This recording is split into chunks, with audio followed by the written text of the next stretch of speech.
These are the big guys. Pittsburgh of Johnstown's Carlton Haselrig. And take a look at that record, 41-1. He'll be opposed by Mike Hatch. These two have wrestled once before, with Haselrig coming out the winner. Haselrig, in the light blue, is ranked number 2 in the country, all divisions. Behind and as you can see, he's a mobile big guy, and that's a tremendous attribute for a 265-pounder in wrestling. Don't have to rely on strength. You use your speed as well.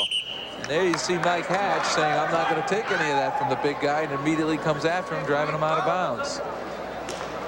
And don't be surprised by Mike Hatch and his smaller, squattier size. He's very, very good movement, good wrestling skill.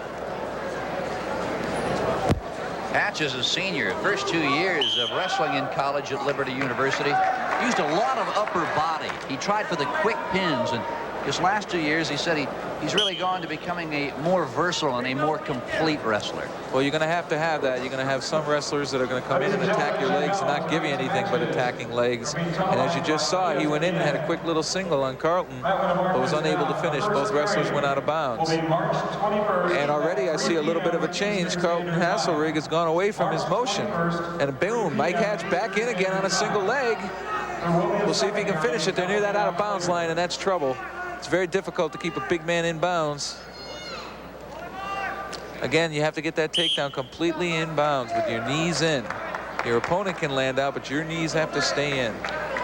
Now, Carlton Haselrig, his only loss to a man by the name of Bruce Baumgartner, the 1984 Olympic champion.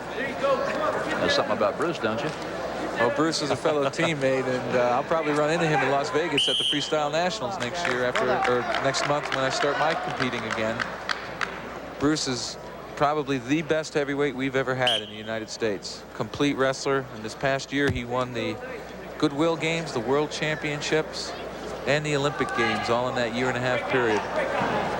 Well, I'm kind of interested, Jeff, as to if you're going to try and make a comeback for that '88 Summer Olympic team in Seoul, Korea. Well, I've got a lot of wrestling between now and then, and I've just started getting back into good competitive shape, and I start my competing again April 11th, and after my first 5 tournaments, I'll take a look at where I am and how I feel my shots are at 1988. And believe me, memories linger, and I'm sure that's a definite incentive to continue on.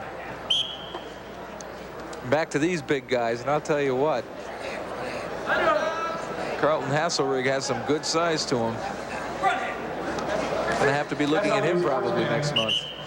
Haselrig, 21 years of age, second in the nation behind Oklahoma State's Tom Erickson. Mike Hatch continuing to go after Haselrig's legs. He's showing me some good agility being able to do that.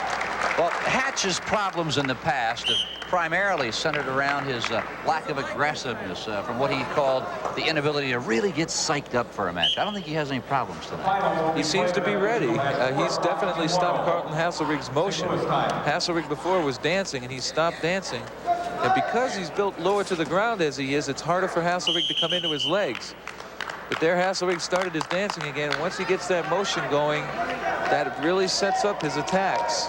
It's very difficult to judge where a big man is going when he gets all that power behind him. As he does, and boom, he's in on a quick double. That'll score. 2 takedown. There's a takedown. He's got to be careful about his back. I don't know if he realizes it. Oh, there's 2 points for near fall. 2 near fall. As you hear, Pete George give the 2 points to Carlton Haselrig, who now takes a 4-0 lead. 2 points for the takedown and 2 points for the near fall. I would think in the heavyweight division, 190, the heavyweight division, Jeff, that it would be very difficult to turn a guy on the mat because of the sheer bulk. Do you normally find the heavyweights will let an opponent up after he gets the points? I don't think you see too many takedown artists in the heavyweight. There are some mismatches where, that will occur. But for the most part, I used to enjoy turning people on the mat. I thrived on it. There you see it. Haselrig getting that motion, getting Hatch coming into him, comes in on the double, knocks him down. Here, Mike Hatch is trying to hang on. I don't know if he realized the takedown was already given. And right here, Haselrig tilts Mike Hatch for the 2-point near fall. And right there, you can see him. Both blades almost look flat. Haselrig out to a 4-0 lead as we are underway now in period number 2. And I wonder now if Mike Hatch's conditioning will keep him in this match. Haselrig is a big guy at 265 pounds, and he's just, ooh, he almost ripped Mike Hatch over to his back using that near wrist. And here now he's got a bar arm hooked up, and we saw this bar arm used earlier. The bar arm, for those of you watching, a bar arm is when the top wrestler slips his arm underneath the defensive wrestler's arm and then runs it to the head. Out of bounds they go with 1 minute 18 seconds remaining. Haselrig enjoying a 4-0 lead. He also has 1 minute 8 riding time. Haselrig, the 1986 20 and under freestyle national champion. This year already the Olympic Festival champion.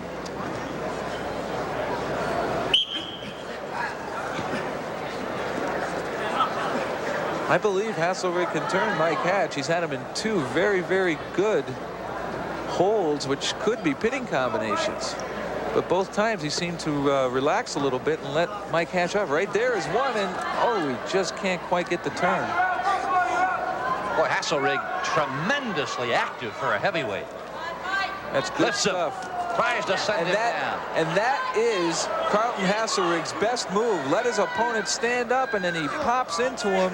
The opponent moves away from him, and he drops him back down on his back. And here you see a near fall for Haselrig. Can he put the blade down? Oh, this is going to be close. I think Haselrig's going to get it. He's got that very tight.